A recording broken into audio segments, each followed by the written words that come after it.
రెండవ పత్రికలో 3వ అధ్యాయం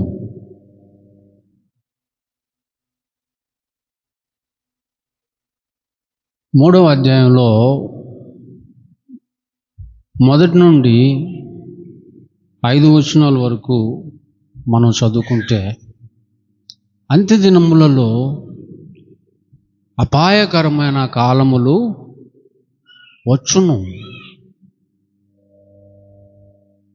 వచ్చునని మీరు తెలుసుకోండి. మనుషులు స్వార్థప్రియులు, ధనాపేక్షకులు, బింకములాడువారు, తర్వాత అహంకారులు, దూషకులు, తల్లిదండ్రులకు అవిధేయులు, కృతజ్ఞత అనేదే లేనివారు, అపవిత్రులు, అనురాగరహితులు, అతిద్వేషులు, అపవాదకులు, అజితేంద్రియులు, క్రూరులు, సజ్జన ద్వేషులు, ద్రోహులు, మూర్ఖులు, గర్వాంధులు, దేవుని కంటే సుఖానుభావమును మరి ఎక్కువగా ప్రేమించువారు, పైకి భక్తి గలవారి వలె ఉండి దాని శక్తిని ఆశ్రయించిన వారునై ఉన్నారు. ఇట్టి వారికి విముఖుడవై ఉండుము. ఇట్టి వారికి విముఖుడవై ఉండుము. ఇవి అంత్య దినాలు. ఈ దినాలలో ఎన్నో అపాయాలు, ఎన్నో ప్రమాదాలు ఉన్నాయని చెప్తున్నాడు. అవి ఎవరి వల్ల ప్రమాదాలు, ఎవరి వల్ల అపాయాలు అని ఆలోచిస్తే మనుషుల వల్ల అని చెప్తున్నాడు. ఈరోజు సమాజంలో, లోకంలో అపాయాలు కనపడుతున్నాయంటే, అపాయాల పాలైపోతున్న అపాయాలు, ప్రమాదాలు, నేరాలు, ఘోరాలు అస్తవ్యస్తంగా సమాజంలో ఉన్నటువంటి మనుషుల పరిస్థితులు, దేశంలో ఉన్నటువంటి పరిస్థితులు కనబడటానికి కారణం మనుషుల పరిస్థితి బాగోలేదు. మనుషుల పరిస్థితి, స్థితిగతులు బాగోలేదు. మనుషులు భయంకరులు, అలా మారిపోయారు. క్రూర మృగాలుగా మారారు. యేసుక్రీస్తు వారి కాలంలోనే మనుషులను తోడేళ్లతో పోల్చాడు ఆయన.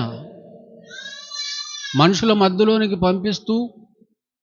పంపిస్తూ మిమ్మల్ని తోడేళ్ల మధ్యకి పంపుతున్నాను అన్నాడు ఆయన. అంటే తోడేళ్ల వలె మనుషులు మారారు. తోడేలంటే అది చీల్చివేస్తుంది, క్రూరాతి క్రూరంగా పట్టి చీల్చివేస్తుంది. అది ఒక మృగము. అంటే మనుషులు మృగాలుగా మారారు. మృగాలుగా మారారు గనకనే మరి ఒకరిని చంపుతున్నారు, మరి ఒకరిని చెరుచుతున్నారు, మరి ఒకరికి అన్యాయం చేస్తున్నారు, మరి ఒకరి ఎడల అక్రమంగా ప్రవర్తిస్తున్నారు. మనుషుల వల్లే నష్టాలు, కష్టాలు, బాధలు, శ్రమలు, యుద్ధాలు ప్రారంభం కావడానికి మూలం మనిషి మానవత్వాన్ని విడిచి క్రూరత్వాన్ని తెచ్చుకోవటం వల్ల. చూడండి, జాలి, దయ, కరుణ, కనికరం ఏమీ లేని కఠినాత్ముడు. అంటే మనిషే అని చెప్పాలి, మనిషే అలా అయిపోయాడు. తల్లి అంటే కనికరం లేదు, తండ్రి అంటే కనికరం లేదు, భార్య అంటే కనికరం లేదు, బిడ్డలంటే కనికరం లేదు. కఠినాత్ముడుగా మారిపోయాడు. ఒక కటికోడిలాగా తయారయ్యాడు. రోడ్ల మీదే చంపుతున్నారు మనుషుల్ని. తల్లిని రోడ్డు మీద నరుకుతున్నాడు ఒకడు, భార్యని కట్టేసి కొడుతున్నాడు ఒకడు, పిల్లల్ని వ్యభిచార గృహాలకు అమ్మేస్తున్నాడు ఒకడు. మరొక బాధాకరమైన విషయం ఏంటంటే, స్త్రీ అని పురుషుడని లేదు, స్త్రీలు కూడా అలాగే తయారయ్యారు. నిన్న ఒకటి చూశాను సోషల్ మీడియాలో, వీళ్ళిద్దరికి ముద్దులు భార్యని నేను అంటుంది. అమ్మో,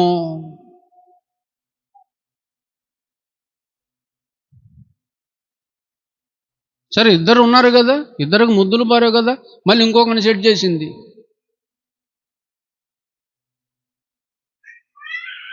ఏంటంటే వీళ్ళు కాపురం చేయడానికి అంటుంది, వాడు ప్రేమించడానికి అంటుంది. ఏమండి, వీళ్ళ వల్ల ఏం మంచి మెసేజ్ వస్తుంది చెప్పండి సమాజానికి? కోర్టులు చూస్తే గందరగోళంగా ఉన్నాయి. స్వేచ్ఛగా వదిలేయండి అంటున్నాడు సుప్రీంకోర్టే. స్వేచ్ఛగా వదిలేయాలంటే ఎవరిని? భార్య దారిని భార్యని, భర్త దారిని భర్త, స్వేచ్ఛగా వదిలేయాలంట. స్వేచ్ఛగా వదిలేయడానికి జంతువులు అయ్యి పక్షుల?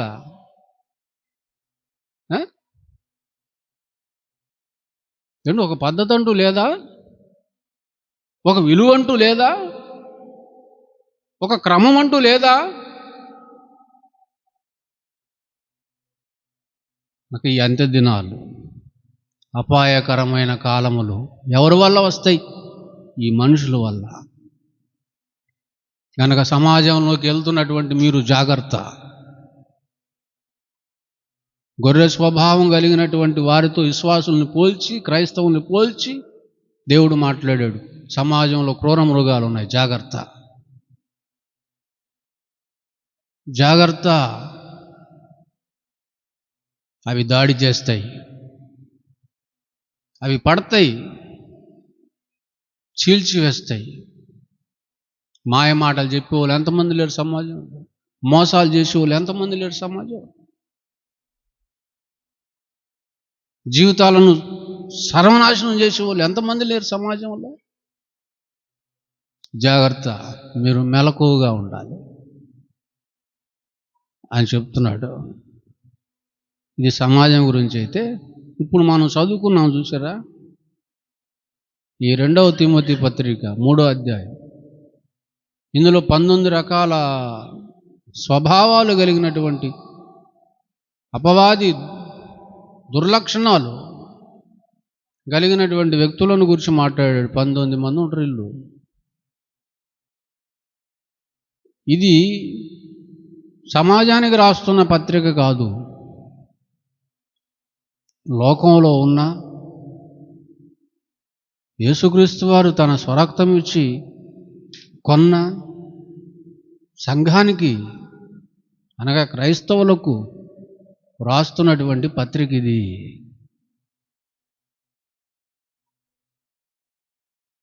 అంటే ఈ మనుషుల వల్ల ఈ లోకం నాశనం అయినట్టు,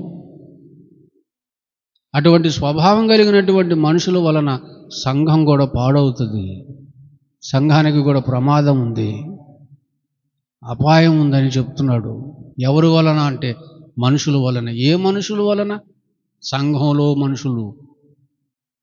ఎటువంటి స్వభావం కలిగిన వారు? సంఘంలో ఉన్నటువంటి వారందరూ, క్రైస్తవులైనటువంటి వారందరూ దేవుని స్వభావం కలిగి ఉండాలి, క్రీస్తు మనసు కలిగి ఉండాలి, క్రీస్తు క్యారెక్టర్ కలిగి ఉండాలి. భక్తి, భయం, వణుకు, సత్ప్రవర్తన, పవిత్రమైన ప్రవర్తన, నిష్కలంకులుగా, యథార్థవంతులుగా, న్యాయవంతులుగా, పరిశుద్ధులుగా, మంచివారిగా వాళ్ళనే విశ్వాసులు అంటారు. అలా ఉన్నప్పుడు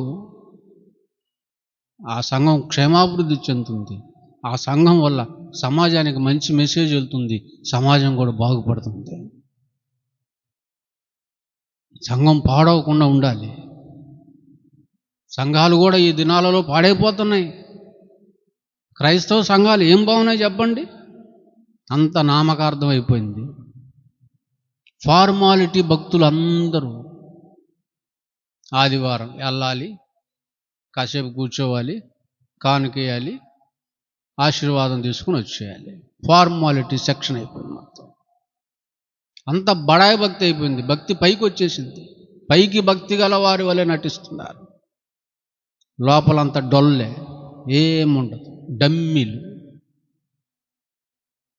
దేవుని కోసం బ్రతకరు, ఎవరిని బ్రతికించరు. వీళ్ళ వల్ల ప్రమాదం. వారిలో ఎవరున్నారు అనగా ఫస్టే స్వార్థ ప్రియులు. ఏది చేసినా స్వార్థంతోనే చేస్తారు. వాళ్ళ వల్ల ప్రమాదం. అట్టి వారికి తిమోతి, నువ్వు క్రైస్తవుడివి, విముఖుడివై ఉండు. రెండో వారు ఎవరు? ధనాపేక్ష. సంఘంలోనికి స్వార్థం ప్రవేశించకూడదు.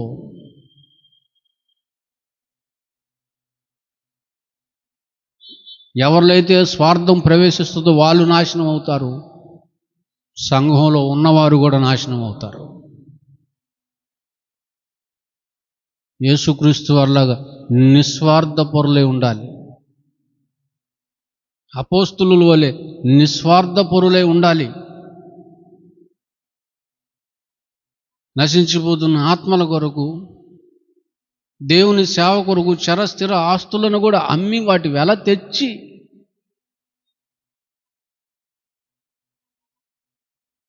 అపోస్తులుల పాదములు యొద్ద పెట్టి దేవుని రాజ్య వ్యాప్తి కొరకు ప్రయాసపడినటువంటి నిస్వార్థపరులైనటువంటి వారు మాత్రమే సంఘంలో ఉండాలి.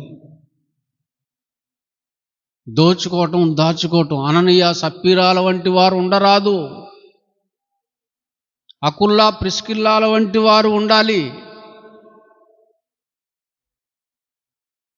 అప్పుడే సంఘం క్షేమంగా ఉంటుంది, లేకపోతే సంఘానికి ప్రమాదం. స్వార్థ పరుల వలన. రెండవది ధనాపేక్షకులు. ధనాపేక్షకులు అదేనా? ధనాపేక్షకులు. వీళ్ళని గురించి మీకు తెలియాలి అంటున్నాడు. వీళ్ళని గురించి మీరు బాగా నేర్చుకున్నటువంటి వారే ఉండాలంటున్నాడు.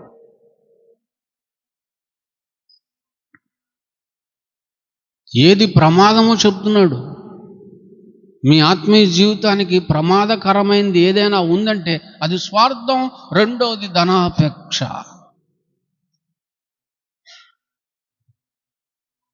ధనాపేక్ష వలన ప్రమాదం, అపాయం. మన ఆత్మీయ జీవితానికి ఇది మంచిది కాదు అంటున్నాడు. ఏది మంచిది కాదు? ధనాపేక్ష అనేది మంచిది కాదు. ధనం ఉండాలి, అవసరానికి తగినంత. నీ అవసరానికి మించిందొద్దు, మించిందొద్దు. సామెతల గ్రంథంలో చదివారు కదా, ఇందాక అమ్మాయి చదువుతుంటే విన్నారు కదా, ధనము వలన చెడిపోతారు, ధనము వలన పాడైపోతారు, ధనము వలన నాశనం అయిపోతారు.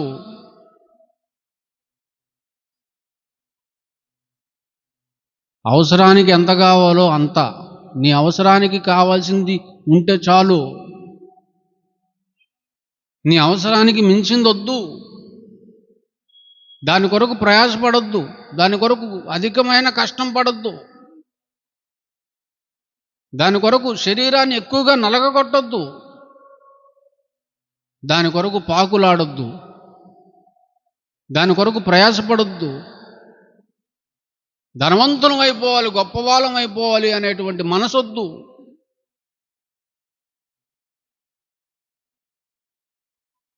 దాని మీద మనసొద్దు, దాని మీద నమ్మకం వద్దు. ధనమును నమ్ముకుని వాడు చెడిపోవును. నీ కలిమి విస్తరించాలని కోరుకోవద్దు.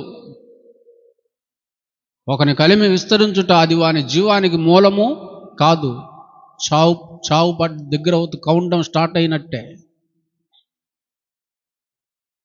కనుక నీ అవసరానికి ఎంత ధనం కావాలి? కష్టపడు, సంపాదించు. కష్టపడు, సంపాదించు, అంతే. నీ అవసరానికి వాడు, వదిలే. దాని మీద ఆశ పెంచుకోవద్దు, దాని మీద పేక్ష వద్దు, ధనాపేక్ష వద్దు, డబ్బు పిచ్చొద్దు, ధనం పిచ్చొద్దు. అది చెప్తున్నాడు, ఆ పిచ్చొద్దు. ధనం పిచ్చిగా మారిందా ప్రమాదం. నీకు ప్రమాదం, నీ కుటుంబానికి ప్రమాదం, నీ కాపురానికి ప్రమాదం, నీ సంఘానికి ప్రమాదం. డబ్బు నిన్ను దేవునికి దూరం చేసేస్తుంది. డబ్బు దేవుణ్ణి మరిపించేస్తుంది. డబ్బు నిన్ను లోకంలో కలిపేస్తుంది. డబ్బు నీలో ఎన్నో ఆశలు రేపి నిన్ను పాతాళానికి దిగతొక్కేస్తుంది. ఇది చాలా ప్రమాదం. గనక దీనిని ఎంతలో ఉంచాలో అంతలో ఉంచు. ఎక్స్ట్రాలు చేయొద్దంటావే, ఆ మాట దీంతోను. ఎక్స్ట్రాలు చేయొద్దురా, ఎక్స్ట్రాలు చేయొద్దే, ఆ మాట దీంతో అను. నీ కొంప ముంచేది ఇది, నీ కాపురాన్ని కూల్చేది, నీ సంఘాన్ని సర్వనాశనం చేసేది, నిన్ను ఆరని అగ్నిగుండానికి పంపించేది.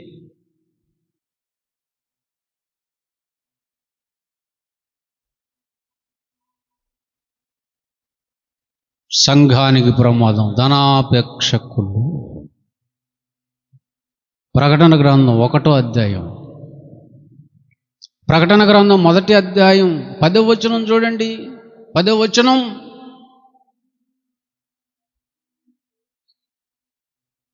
పదో వచనం చదవమంటే 10 మంది చదవండి అని కాదు, ఒకరు చదవండి.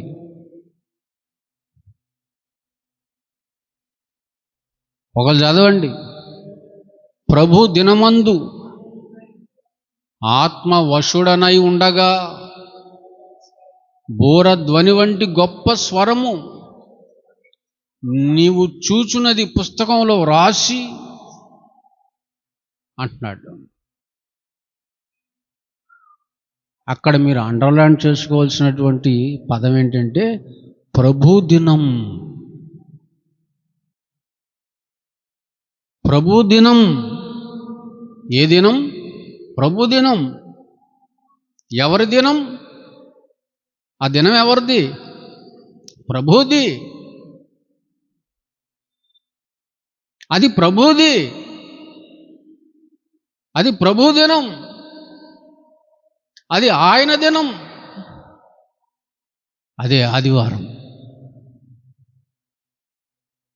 అదే ఆదివారం.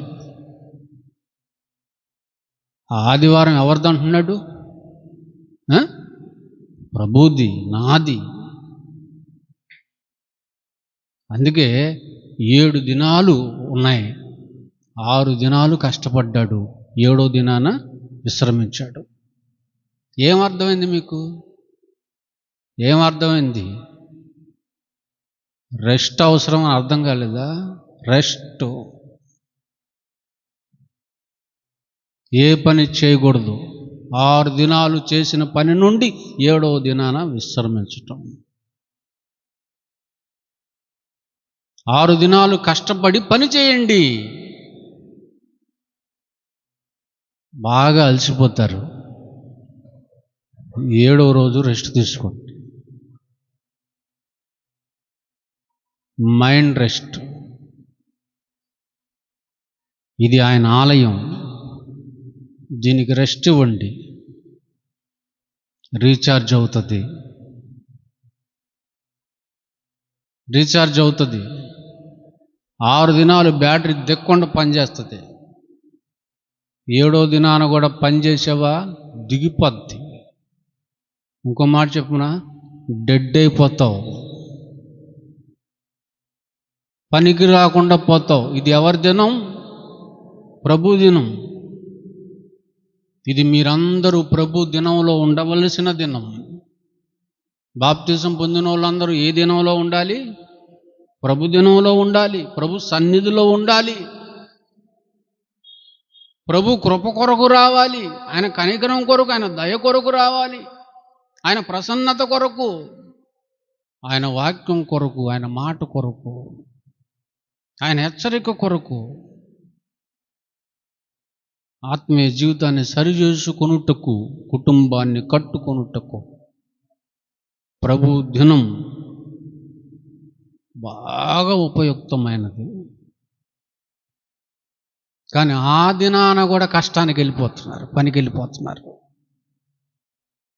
అది ప్రభు దినం అని తెలిసినా ఆ ప్రభు దినాన్ని వాళ్ళ దినంగా మార్చుకునే దౌర్భాగ్యులు ఉన్నారు. ఇది ప్రభు దినం కాదు, నా దినం అంటున్నారు. ఎవరు? విశ్వాసులు, క్రైస్తవులు. అట్టివారి వలనే ప్రమాదం సంఘానికి అట్టివారి వల్లే ప్రమాదం. ఆదివారం రాని వాళ్ళని చర్చికి రానికంటి.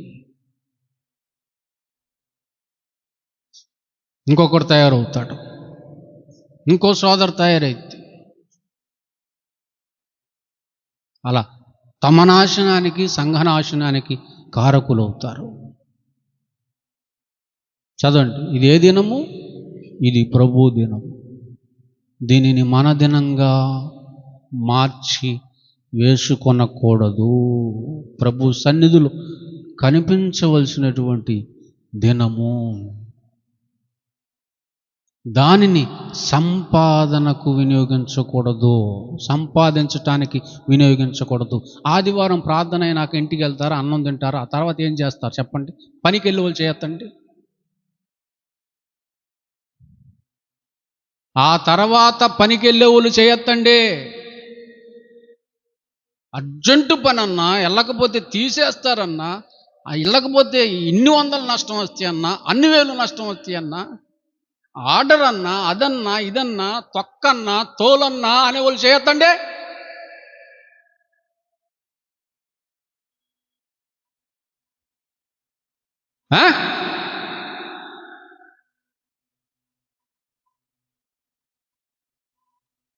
జాగ్రత్త సుమి, ప్రమాదంలో పడిపోయారు మీరు. ప్రమాద బారిన పడిపోయినట్టే, మీరు ప్రమాదంలో ఉన్నట్టే.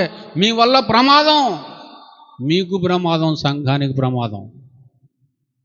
ఎలీషా ఎంత కఠినంగా ఎందుకు రానీయడో తెలుసా? ఆదివారం ఎగ్గొట్టిన వాళ్ళనే నాశనం అయిపోయేవాళ్ళు, నాశనం చేసేవాళ్ళు ఎందుకర్రా? ప్రభువుకి ఎందుకర్రా? సంఘానికి. సమాజంలో ఉన్నారు బోల్డ్ మంది, వాళ్ళెటు తీసేయండి ఆ సంగతి. సంఘంలో ఉన్న వాళ్ళ సంగతి ఏంటి?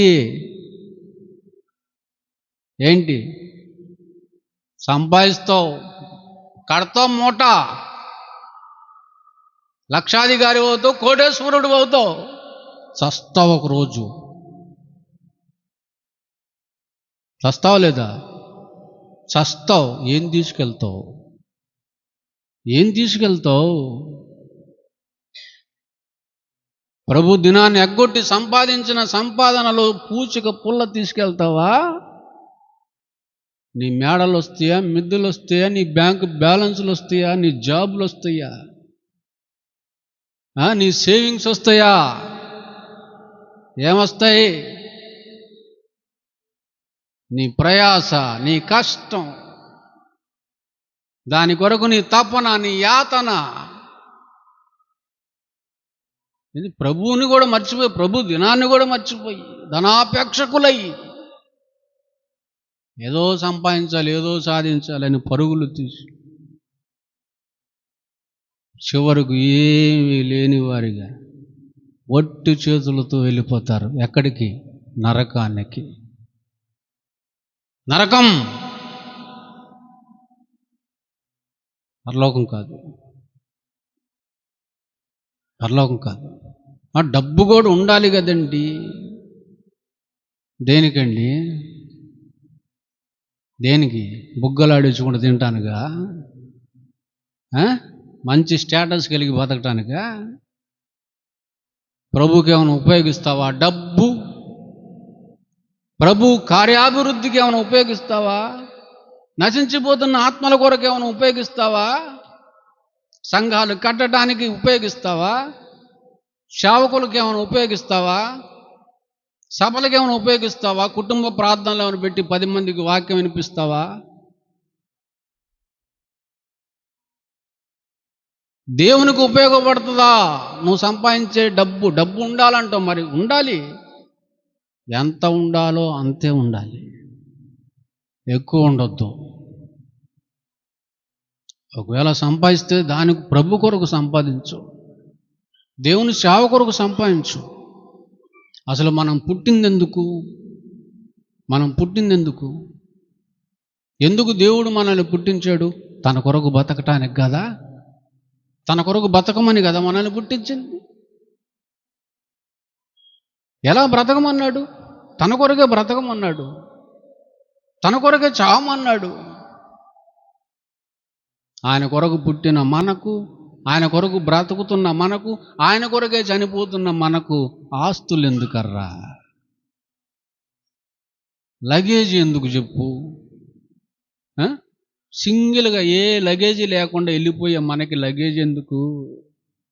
ఏ లగేజీ లేకుండా వెళ్ళిపోతామన్న సంగతి తెలిసి కూడా ఎందుకు ప్యాక్ చేస్తున్నావు? ప్యాక్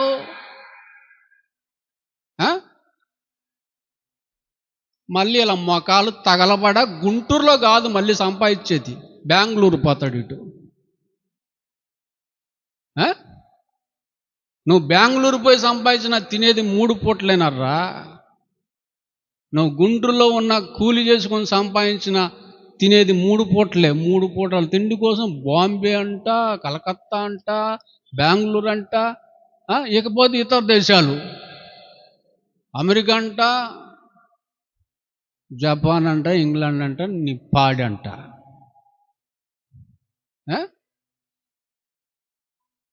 మా అమ్మాయి అండి జర్మనీలో ఏంది ఇప్పుడు ఉంటే చస్తే శవం కూడా రాదే బోడిదానా. మా అబ్బాయి అండి అమెరికాలండి, ఎవడొకడు కాల్చిపడేస్తాడు, శవం కూడా రాదు. పోనీ వాళ్ళు జీవంతో ఉన్నారు, నువ్వు చచ్చినా రారాళ్ళు చూడటానికి. వీడియో తీసి పంపించంటున్నాడు కొడుకు, తండ్రి చచ్చిపోయాడు రారా అంటే కుదరదు. ఎంత డబ్బు కావాలన్నా వేసేస్తా అకౌంట్లో, ఫస్ట్ నుంచి లాస్ట్ వరకు వీడియో తీయండి, లేకపోతే లైవ్ ఇవ్వండి, నేను చూస్తా ఇక్కడ ఉండి నా ఫ్యామిలీతో. అసలు మా పిల్లలు ఇంట్రెస్ట్ చూపుతున్నారు తాతయ్యని అలా పాతేస్తారని. రారు. వాళ్ళ కోసమా నువ్వు సంపాదిస్తుంది? నిన్ను అనాథ ఆశ్రమంలో అడ్మిట్ చేస్తారు, వాళ్ళ కోసమా? ఓల్డేజ్ హోమ్లో పడేస్తారు తీసుకుపోయి, వాళ్ళ కోసం సంపాదించేది నువ్వు? ఒకవేళ నీ పేరు మీద ఏమైనా వేసుకుంటావా? నిన్ను చంపేది రాపించుకుంటారు. తదంతరం రాస్తావు కదా, ముందే వేసేస్తారు నిన్ను. డబ్బు ఎంత పనైనా చేపిస్తుంది. అందుకే దాన్ని క్రూర మృగంతో పోల్చాడు. అది తినేస్తుంది, మింగేస్తుంది. ఆ డబ్బు గోల్లో పడి, ఆ డబ్బు సంపాదనలో పడి, ఆ సంపాదన సందడిలో పడి భార్యని నిర్లక్ష్యం చేశావు.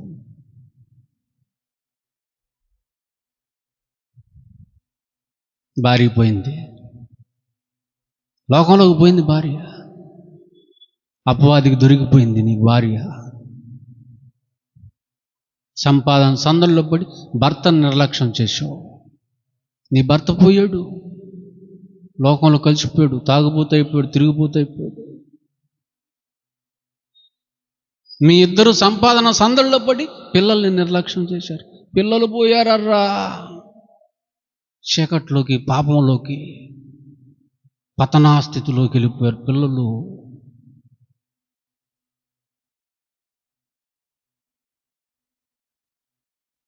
దానికి మూలం ధనాపేక్ష, అది సమస్త కీడులకు మూలం. అందుకే దాన్ని ఎంతలో ఉంచాలో అంతలో ఉంచు. నువ్వు 3 పూటలు తినటానికి ఎన్ని డబ్బులు కావాలి? నువ్వు మంచి బట్టలు ధరించుకోవడానికి ఎన్ని డబ్బులు కావాలి? చిన్న చిన్న అవసరాలకి, కుటుంబ అవసరాలకి, నిత్యావసరాలకి ఎన్ని డబ్బులు కావాలి? అంత ఉంచుకో. మిగతాదంతా దేవునికిచ్చేయి.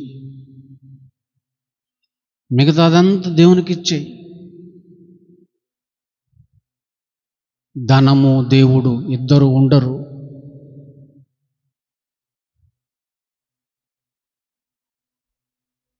పడదు, వాళ్ళిద్దరికి పడదు. ధనానికి దేవునికి పడదు. ఉంటే ఒక్కరే, ధనం ఉండాలి లేదా దేవుడు ఉండాలి. ఇద్దరు కావాలంటే కుదరదు. స్ట్రిక్ట్గా చెప్పాడు ఆయన.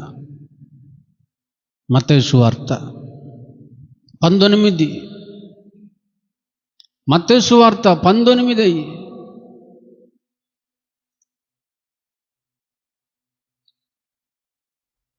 6వ అధ్యాయానికి రండి. 19కి తర్వాత వెళ్తారు. 6వ అధ్యాయానికి రండి. మత్తయి సువార్త 6వ అధ్యాయం 24 చదవండి. 24 ఎవడును ఇద్దరు యజమానులకు దాసుడుగా, అది సాధ్యపడదు, ఉండనేరడు. ఎందుకంటే అతడు ఒకరిని ద్వేషించి ఒకరిని ప్రేమించును, లేదా ఒకరి పక్షానుండి ఒకరిని తృణీకరిస్తారు. మీరు దేవునికిని సిరికిని, దేవునికిని ధనానికిని డబ్బుకిని దాసులుగా ఉండలేరు, సాధ్యపడదు. మీరు ఉంటే దానికి దాసులుగా ఉండండి, లేకపోతే దీనికి దాసులుగా. దెయ్యమా దైవమా అదొకటైతే, ధనమా దైవమా, దైవమా. ధనం కావాలంటే పో, దైవం ఉండడు.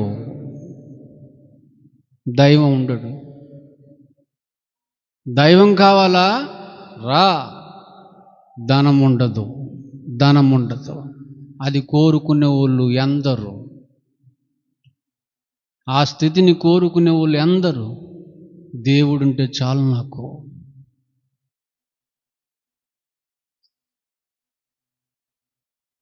ఆయన దయ ఉంటే చాలు, ఆయన కృప ఉంటే చాలు, ఆయన కరుణ ఉంటే చాలు. దేవుడు నమ్మదగినవాడు, దేవుడు ఉన్నవాడు, అన్నీ ఉన్నవాడు. 84 లక్షల రకాల జీవరాశులను పోషిస్తున్నవాడు.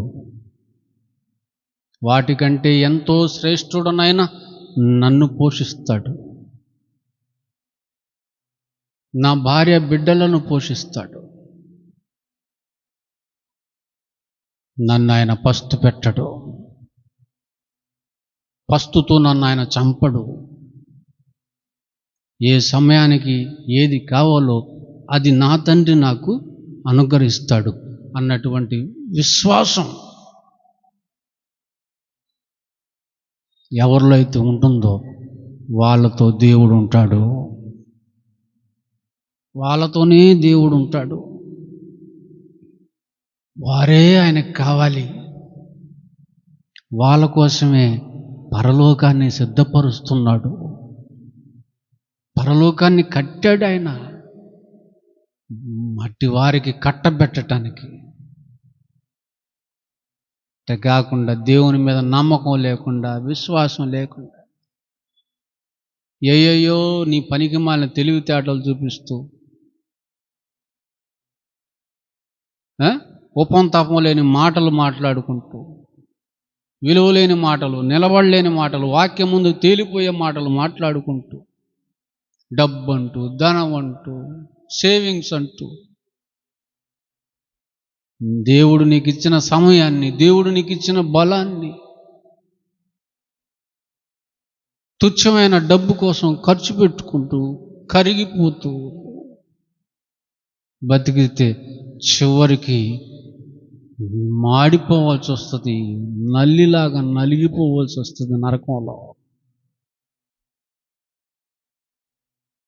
దావీదు అంటాడు, ఆకాశమందు నీవు తప్ప నాకెవరున్నారు? ఇంకో మాట, నీవు నాకుండగా ఎవరైనా ఈ లోకంలో ఏది నాకు అక్కర్లేదు, అవసరమే లేదు. ఎందుకు? నీవు నాకున్నావు, నువ్వున్నావు చాలు.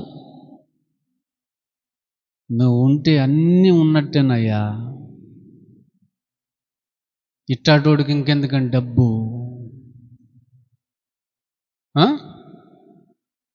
ఏ ఆశలు ఉండవు లోకం మీద, కానీ లోకంలో ఉన్న వాటి మీద ఏ ఆశలు ఉండవు. ఏవైనా ఉన్నాయంటే అవన్నీ దేవుని మీదే ఉంటాయి, దేవుని సేవ గురించే ఉంటాయి.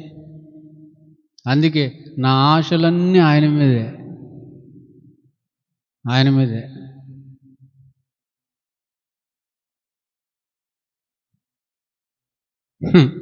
నా భార్య కోసం ఏదో చేయాలనుకోను నేను. ఒక దేవతలాగా అన్నీ దిగయ్యాలనుకోను. ఒకప్పుడు ఉండేది, ఈ జ్ఞానం అనేది ఎప్పుడైతే దొరికిందో అన్నీ తీసేసి సాధువైపోయింది. నా పిల్లల మీద కూడా ఏం ఆశ ఉండదు, వాళ్ళకి ఏం ఉండవు. నా భార్య కానీ నా పిల్లలు కానీ నన్ను ఏం అడగరు.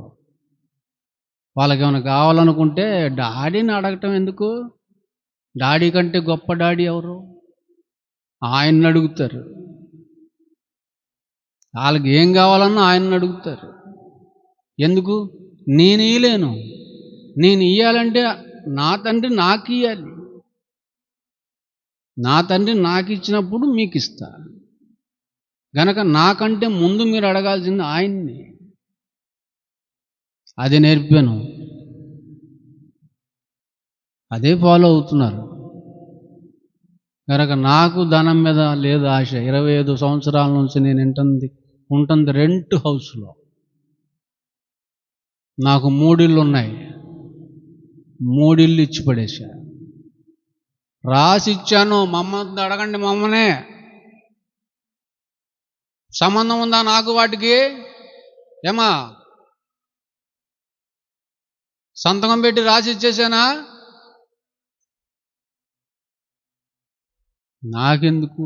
నీవు నాకుండగా వాటికంటే గొప్పోడు కదా ఆయన.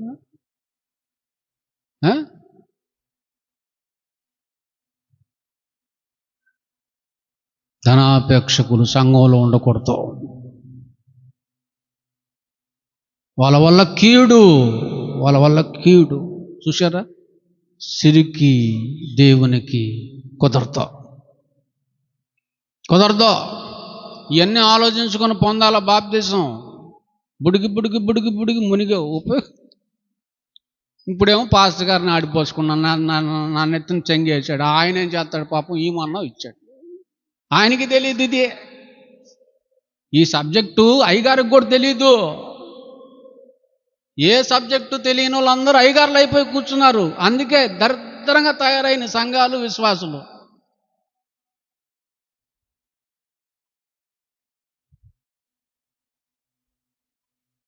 ఇంకా చదువుతారా?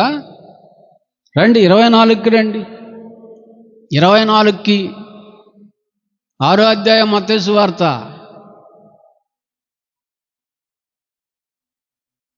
రండి, చదువుకుంటా రండి. 6:19 మూసేశారా బైబిలు? ఏం చెప్తున్నాడు ఆయన? భూమి మీద మీ కొరకు ధనమును కూర్చుకొనవద్దు. కూర్చుకోమన్నాడా? కూర్చుకోవద్దన్నాడా? కూర్చుకొనవద్దు. వద్దు వద్దు వద్దు, అకౌంటే వద్దు మీకు. వద్దు వద్దు బాబో వద్దు. కూర్చుకో, కానీ భూమి మీద వద్దు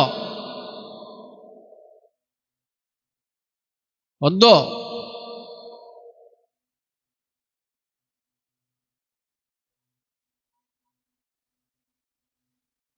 నలుగురికి 4 అకౌంట్లు ఉన్నాయి. ఎవరికి? మాకే. జాయిజ్కి అకౌంట్ ఉంది, థామస్కి అకౌంట్ ఉంది, సుజాతకు ఉంది, ఎలీషాకు ఉంది. చెక్ చేసుకోండి. వాళ్ళకి ఏటీఎం కార్డులు ఉన్నాయి, ఇస్తాను. మాకు ఫోన్పేలు ఉన్నాయి, ఇస్తాం. చెక్ చేసుకోండి,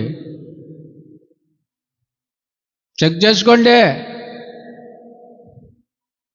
నా ఫోన్లో 200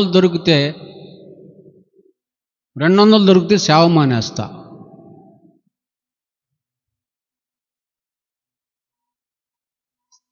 ఛాలెంజ్. 200 దొరికితే సేవ మానేస్తా. అకౌంట్లు ఉంటాయి అంతే, కూర్చుకోం.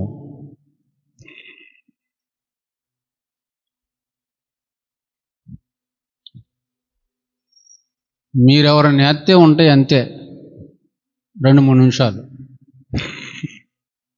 వెంటనే కొట్టేయటమే. ఎవరు అవసరంలో ఉన్నారు, ఏ సేవకుడు అవసరంలో ఉన్నాడో చూసుకోవడం, కొట్టిపడేయటమే. ఉండవు. కానీ మంచి పిల్లలు ఉన్నారు నాకు, దేవుడిచ్చిన పిల్లలు.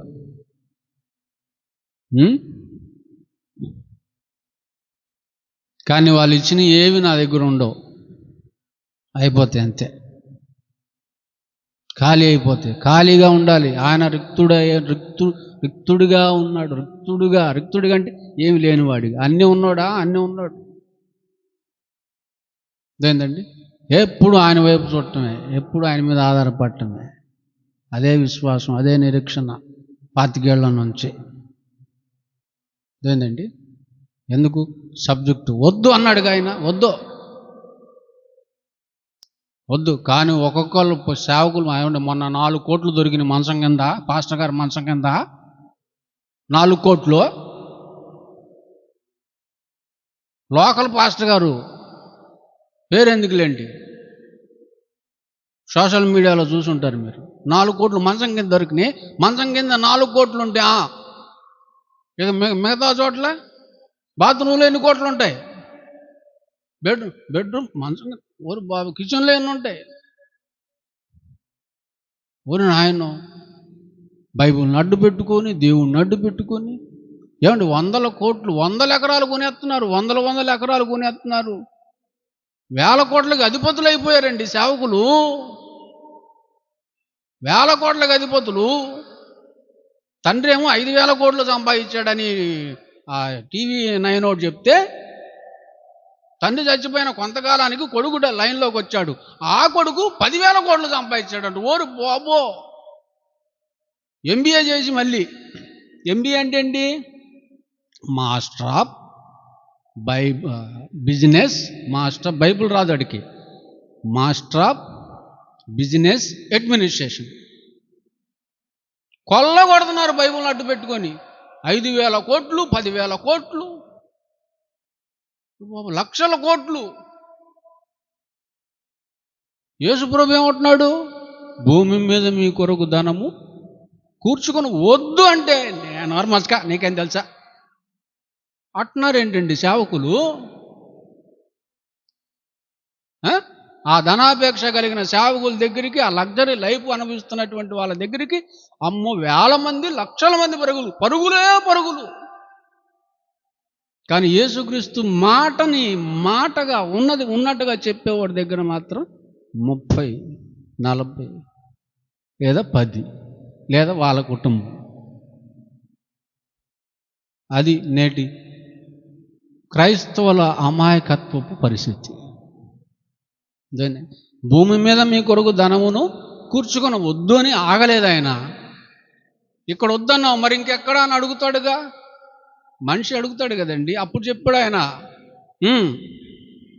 ఎందుకు ఇక్కడ కూర్చుకోవద్దంటే ఇక్కడ చిమ్మెట తుప్పు తినివేస్తే దొంగలు కన్నం వేసి దొంగిలెదరు గనుక మీరు ఇక్కడొద్దు, పరలోకమందు మీ కొరకు ధనమును కూర్చుకొనుడి.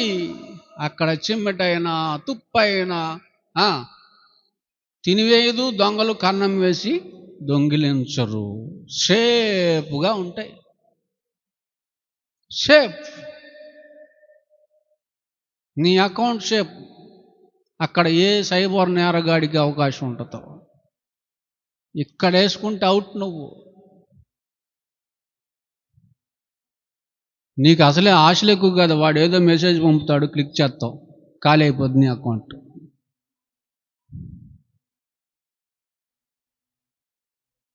ఇది నొక్కు నీకు అది వస్తుంది అంటాడు, మాని మెసేజ్ పెడతాడు, నొక్కుతావు, నీకు ఆశ ఎక్కువగా.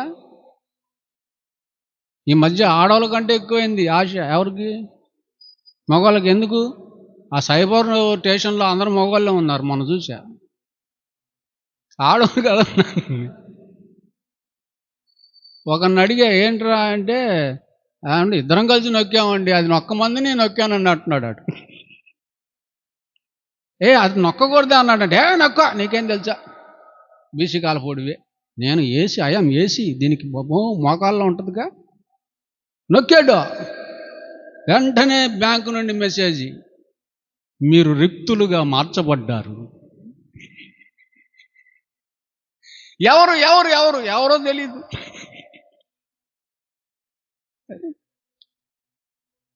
అర్థమైందండి? అసలు ఆ బాధే ఉండదు ఎక్కడ సమకూర్చుకుంటే, పరలోకంలో. మరి పరలోకానికి వెళ్ళి డబ్బులు వేయాలంటే ఎట్టండి అంటారా? అవసరంలా. మనీ చేంజ్ ఆఫీస్ ఇది. మీ మనీని ఎయిర్పోర్ట్కి వెళ్ళేటప్పుడు మన డబ్బులు ఇచ్చేస్తే వాళ్ళు డబ్బులు ఇస్తారు. అమెరికాకి వెళ్ళాలనుకున్నా, నీ డబ్బులు పనికిరావాడా, ఆ డబ్బులు ఎయిర్పోర్ట్లో ఇస్తే అమెరికా డబ్బులు ఇస్తారు. అంటే నీ డబ్బు ఎలా మారుతుంది? మరొక దేశపు డబ్బుగా మారుతుంది. కనుక ఈ పనికి మాలిన ఈ అన్యాయపు సిరిని ఇక్కడ ఇచ్చేయండి, అది పరలోకపు ధనంగా మారిపోద్ది. కుటుంబ ప్రార్థన ఖర్చు పెట్టు, కుటుంబ ప్రార్థన పెట్టు. వాక్యం వినటానికి జనం వస్తారు, వాళ్ళకి అన్నం కూర వండి పెట్టు. వాక్యం అన్నాక డబ్బులు ఖర్చు అయితే ఖర్చు అవ్వ, మైక్కి ఖర్చు అవుతాయి, లైట్లకి ఖర్చు అవుతాయి, కుర్చీలకి ఖర్చు అవుతాయి. అలా ఖర్చు పెట్టు. దేవుని సేవ కోసం, కుటుంబ ప్రార్థన కోసం ఖర్చు పెట్టు, ఒక సభ కోసం ఖర్చు పెట్టు, ఏదో ఊర్లో మీటింగ్ పెట్టు, ఆ మీటింగ్ అయ్యే ఖర్చు అంతా పెట్టుకో. ఆ డబ్బులన్నీ ఎక్కడికి వెళ్ళిపోతాయి? ఎక్కడికి వెళ్ళిపోతాయి? పరలోకం వెళ్ళిపోతాయి. నమ్మకంగా దేవుని పని కోసం పనిచేసే సేవకులు ఉంటారు, పానార్పణంగా పోయబడే వాళ్ళు. వాళ్ళకి ఖర్చు పెట్టు, వాళ్ళకి పడిపోతాయి అక్కడ. ఎందుకు? వాళ్ళు నిస్వార్థ పరులు కనుక వాటిని దేనికి ఖర్చు పెడతారు? రూపాయి తినరు. వాళ్ళ అకౌంట్లు ఉన్న అకౌంట్లు ఖాళీగా ఉంటాయి ఇప్పుడు. అర్థమైందండి? అది కదండి యేసుప్రభు చెప్తుంది. కానీ ఎవరికన్నా ఇంగిత జ్ఞానం ఉందంటారా సేవ చేసే వాళ్ళకి? అసలు క్రైస్తవుడికి భూమి మీద ఫలమే లేదు.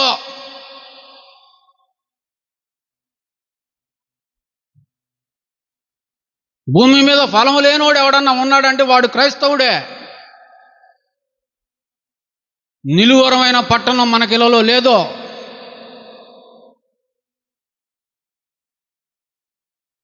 శాశ్వత కాలం నిలిచి ఉండే పట్టణం ఒకటే ఉంది, అది పరలోకంలో ఉంది. అదే పరలోకం. అదేంటండి, ఈ భూమి నాకెందుకయ్యా, ఈ దేశం నాకెందుకయ్యా అని ఆ దేశపు మూలలో గుడారం వేసుకొని బతికారు ఎవరో? అబ్రహాం, ఇస్సాకు, యాకోబులు. వైరాగ్యం కలిగినటువంటి జీవితాన్ని జీవించగలగాలి. ఇక్కడ ధనమును పరలోక ధనముగా ప్రభు కార్యాల ద్వారా మార్చుకోవాలి. ఇది చాలా చిన్న జీవితం అని గుర్తుపెట్టుకోండి ప్రియులారా. ఎప్పుడు పోతాం తెలియదు, ఎప్పుడు పోతామో తెలియదు. ఎప్పుడు పోతామో తెలియదని ఎల్ఐసి కడుతున్నారు చాలామంది తెక్కలోళ్ళు. ఎల్ఐసి కట్టే వాళ్ళు ఎవరు? లైఫ్ ఇన్సూరెన్స్ అంట. ఏం ఇన్సూరెన్స్ రా? నువ్వు బతికుండగా రావురా డబ్బులు. ఒరే తింగరోడా, నువ్వు బ్రతికుండగా ఇన్సూరెన్స్ వాడు ఈడు నీకు. బ్రతికుండగా రానప్పుడు దేనికి దేనికి దేనికి ఉపయోగపడతాయి? నువ్వు బ్రతికుండగా వస్తే దాంతో ఏమైనా చేయొచ్చు నువ్వు, దేవుని కోసమో నీ కుటుంబం కోసమో. చచ్చిపోయాక వస్తాయి అంట. ఏంటి, ఏదైనా రిస్క్ జరిగితే ఇస్తామండి అంటున్నాడు ఒకడు. రిస్క్ అంటే ఏంటి? నువ్వు చచ్చిపోవటమే రిస్కో. నువ్వు చచ్చిపోతే అప్పుడు నమ్మకంగా తీసుకొచ్చి నువ్వు కట్టిన దానికి డబుల్ ట్రిబుల్ తెచ్చి మీ ఆవిడ చేతిలో పెడతాం. అది బుగ్గులు అడిచి కూడా తిట్టది. దేవుని కోసం బతకదాం, పిల్లల్ని బతకనేదు. వాళ్ళని గాలి వదిలేసి త్వరగా సావరాదు, ఇంకొకటి చేసుకుంటా అంటది యోబు భార్యలాగా. అంతేగానింది యథార్థతను విడిచి సావరాదు, ఇంకొకటి రెడీగా ఉన్నాడు.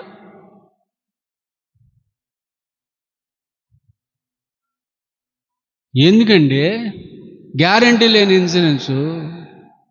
నువ్వు చచ్చాక వచ్చేది ఎందుకు? వాడిని నమ్ముతావు, కానీ నువ్వు చచ్చాక, దేవుని కోసం బ్రతికి చచ్చాక దేవుడు నీకు నిత్య జీవాన్ని ఇస్తాడు.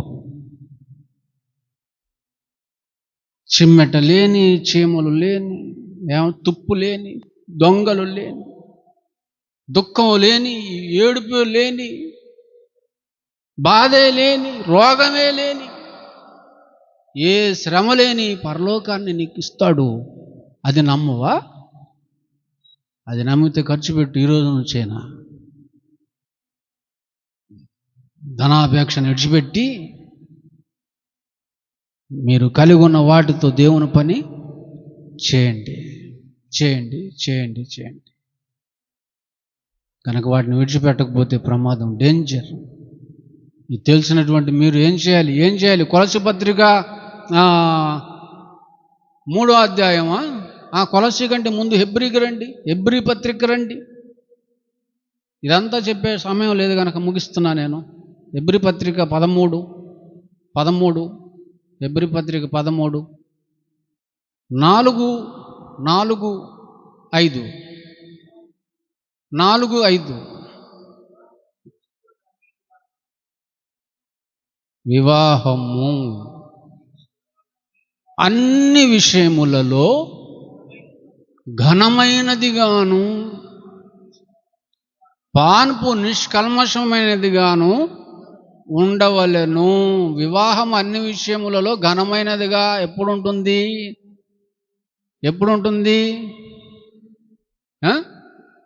మన ఇద్దరిని దేవుడు జతపరిచాడు. ఆ విషయం ఎవరికి తెలియాలి? ఇద్దరికి. మన ఇద్దరిని ఎవరు జతపరిచారు? మన ఇద్దరిని దేవుడు జతపరిచాడు. ఎందుకు జతపరిచాడు? తనకు పిల్లలు కావాలని. గనక ఇప్పుడు మనం కలుసుకోవాలి. ఎవరి కొరకు? దేవుని కొరకు. మనం ఈ ఉద్దేశంతో, ఈ మంచి మనసుతో మనం కలుసుకుంటే మనకి దేవుడు పిల్లల్ని ఇస్తాడు. ఆ పిల్లల్ని ప్రభు కొరకు పెంచి పెద్దవారిని చేసి వాళ్ళ చేత దేవుని సేవ మనం చేయించాలి. సమాజానికి దేవుడి గురించి చెప్పాలి. మన పిల్లలు, మనకు పుట్టిన పిల్లలకి ముందు మనం చెప్దాం దేవుని గురించి, ఆ తర్వాత దేవుని గురించి సమాజానికి మన పిల్లలు చెప్పాలి. వాళ్ళు ఘనమైన సేవ చేయాలి, దేవుని రుణం తీర్చుకోవాలి. ఆ ఉద్దేశంతో భార్యాభర్తలు కలిసి నిద్రిస్తే తన ప్రియులు నిద్రించుచుండగా ఆయన వారికి ఇచ్చుచున్నాడు. లేఖనం నెరవేరిత్తి. వాళ్ళు కలుసుకున్న తర్వాత నిద్రిస్తారు. అప్పుడు దేవుడు వస్తాడు, గర్భఫలాలను ఇస్తాడు. గర్భఫలం యెహోవా ఇచ్చు బహుమానం స్వాస్థ్యం. అప్పుడు ఇస్తాడు గర్భఫలాలు. ఆ పిల్లలకు దేవుని వాక్యాన్ని గొప్పగా చెప్పి వాళ్ళ చేత గొప్పగా దేవుని సేవ చేస్తే అప్పుడు మీ వివాహం ఘనమైనదిగా ఉంటుంది. భార్య భర్తలు ఇద్దరు దేవుని సేవలో ఉంటేనే ఆ వివాహం ఘనమైనది. వాళ్ళిద్దరిని దేవుడు జతపరిచినట్టు. శరీర కోరికలని తీర్చుకోవడానికి కాదు వివాహం అనేది. ఉద్దేశం ఇది. పానుపు నిష్కలంకమైనదిగా ఉండాలి అంటే ఇద్దరు కన్యకలై ఉండాలి. ఆమె కన్యకగా ఉండాలి, ఈయన కన్యకగా ఉండాలి. అప్పుడే అది నిష్కలంకమైన పానుపు అవుతుంది, లేదా అపవిత్రమైన పానుపు అవుతుంది. పెళ్ళికి ముందు నీకు ఎఫ్ఐఆర్లు ఉన్నా, పెళ్ళికి ముందు ఆమెకి ఎఫ్ఐఆర్లు ఉన్నా, ఎవరినో చేసుకొని పానుపు మీదకి ఎక్కితే అది అపవిత్రమైన పానుపు అవుతుంది. తెలీదు, పెళ్లి సందడి ఒక్కటే తెలుసు, ఇవేమి తెలీదు. పెళ్లి పరమార్థం తెలియదు, దేవుని ప్రణాళిక ఏంటి, ఉద్దేశం తెలియదు. ఇది తెలియకే పోలీస్ స్టేషన్లు, ఇది తెలియకే కోర్టులు, ఇది తెలియకే పంచాయతీలో 6 నెలలకే విడిపోవటం, సంవత్సరానికే విడిపోవటం. అత్తమామల విలువ తెలియదు, తల్లిదండ్రుల విలువ తెలియదు, అసలు తెలియదు. భర్త విలువ భార్యకు తెలియదు, భార్య విలువ భర్తకు తెలియదు. వినరు కదా. తల్లిదండ్రులకు అవిధేయులంటే మమ్మల్ని మించిన తల్లిదండ్రులు ఎవరర్రా? ఈ భూమి మీద మిమ్మల్ని కన్నోళ్ళను సన్మానించాలి, కానీ రెట్టింపు సన్మానానికి పాత్రులుగా మమ్మల్ని ఎంచాలి. వాళ్ళకంటే గొప్పవాళ్ళు, ఆత్మీయంగా పెంచే సేవకురాండు. విధేయులు కావాలి, అవిధేయులు కాకూడదు. విధేయులకు నేర్పుతాం ఇవన్నీ. నేర్చుకునే మనసు ఉండాలిగా. నీకు వచ్చిన దగ్గర నుంచి ఆడుకునే మనసే, నేర్చుకునే మనసు ఆడుంది.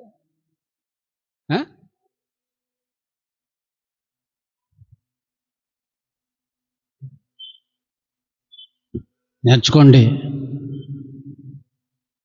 తర్వాత 5వ వచనంలో అన్నాడు, ఆ దెమ్మ ధనాపేక్ష లేనివారై, భార్యాభర్తలారా ధనాపేక్ష లేనివారై మీకు కలిగిన వాటితో మాత్రమే తృప్తి పొంది ఉండండి. ఏ గొడవ ఉండదు, ఇక ఏ ప్రాబ్లం ఉండదు. 25 సంవత్సరాలు ఏ గొడవ లేదు.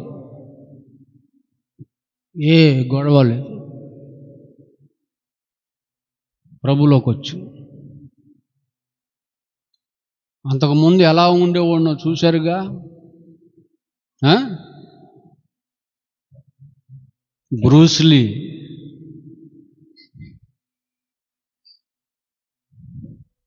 అంతకుముందు బస్టాండ్లో నా పేరు బ్రూస్లీ.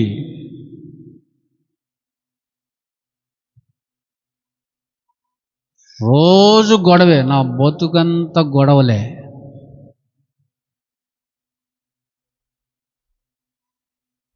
తాగుడు, తిరుగుడు, అదొక నీచపు బ్రతుకు, అదొక పాపపు బ్రతుకు.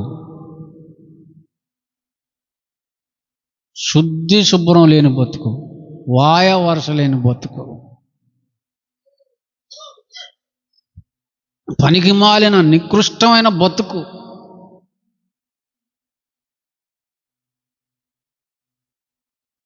భార్యకి 20 రూపాయలు ఇచ్చేవాడిని,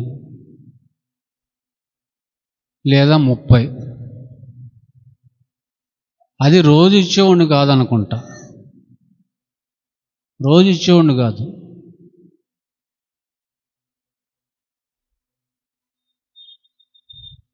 ఎట్ట భరించిందో మహాతల్లి.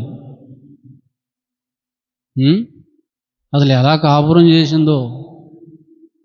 ఒక పక్క పీడిచ్చి పిప్పి చేస్తున్నారు అటోళ్ళు ఇటోళ్ళు. అవేవి బుర్రకు ఎక్కించుకోకుండా దేవుడిచ్చిన భర్త, దేవుణ్ణి అడిగింది నీ సేవ చేసేవాడు కావాలని. పెళ్ళైంది. నేను అడిగాను కనుక దేవుడు ఇచ్చిన భర్తగా భావించి ఎన్ని ఓర్చుకుందో, ఎన్ని మోసిందో, ఎంతో తట్టుకుందో. ప్రార్థన ప్రార్థన నాకు వాక్యం చెప్పేది కాదు. ప్రార్థన ప్రార్థన ప్రార్థన, పవిత్రమైన సత్ప్రవర్తన, భయముతో కూడిన, పవిత్రతతో కూడిన సత్ప్రవర్తన నా బ్రతుకును మార్చేసింది, నా బ్రతుకును మార్చేసింది.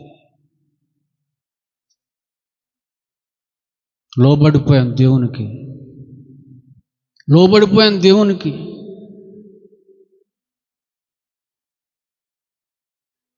నేను రావాలని నా భార్యని దేవుడు వాడుకున్నాడు. అటువంటి ఆమెని ప్రేమించకుండా ఉండలేను,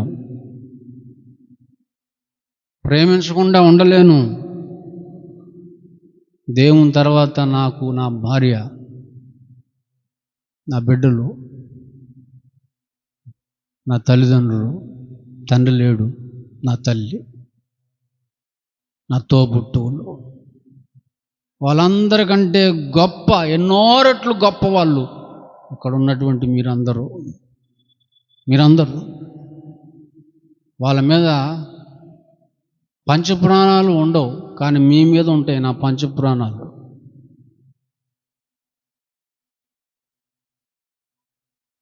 వాడుక భాష అదేంటండి, ఒకే పేక్ష, దేవుడు సంఘబిడ్డలు, అంతే. వేరే పేక్షే లేదు. ఇప్పుడు నేను వేసుకున్న బట్టలు కూడా మీరిచ్చినయే, గుర్తుందా? ఈ మీరిచ్చిన బట్టలే. అదేంటండి, దేవుడు నాకు ఉండగా, దేవుడు నాకు ఇచ్చిన ఇంతమంది పిల్లలు ఉండగా, ఈ లోకంలోనిది ఏది నాకు అక్కర్లేదు. నన్ను పోలి నడుచుకోండి. ధనాపేక్ష లేని వారిగా ఉండండి భార్యాభర్తలు. ఈ ధనం వల్లే భార్యాభర్తలకి గొడవలు. ఏ గొడవకైనా మూలం ఏంటి? ఏ నాశనానికైనా, ఏ కీడుకైనా మూలానికి వెళ్ళండి. ధనం. ఆ ధనాన్ని ఏం చేయాలి? ఆ ధనాపేక్షను ఏం చేయాలి? చంపాలి దాన్ని. కొలసి పత్రికలు అంటాడు, చంపండి దాన్ని. 3:5 అంటాడు, చంపండి. ధనాపేక్షను చంపండి. చంపకపోతే మీరు చస్తారు. దాన్ని చంపి బ్రతుకుతారో, దాన్ని బతికిచ్చి దాని చేత మీరు చంపబడతారో ఆలోచించుకోండి. భార్యాభర్తలారా, మీరు దేవుని పిల్లలు, దేవుని సేవ కోసం జతపరచబడ్డారు. దేవుని ఉద్దేశం, దేవుని ఆశ, దేవుని కోరిక మీ గర్భాల గుండా వచ్చే పిల్లల ద్వారా నెరవేర్చబడాలని గుర్తుపెట్టుకొని బాధ్యత కలిగి ఒకరితోనే బంధం, ఒకరితోనే అంతం అన్నట్టుగా జీవించండి. దేవుడు ఆ కృప మీకు అనుగ్రహించును గాక. ఆమెన్. కళ్ళు మూసుకోండి, ప్రార్థన చేసుకుంటాం. కళ్ళు మూసుకోండి, ప్రార్థన చేసుకుంటాం.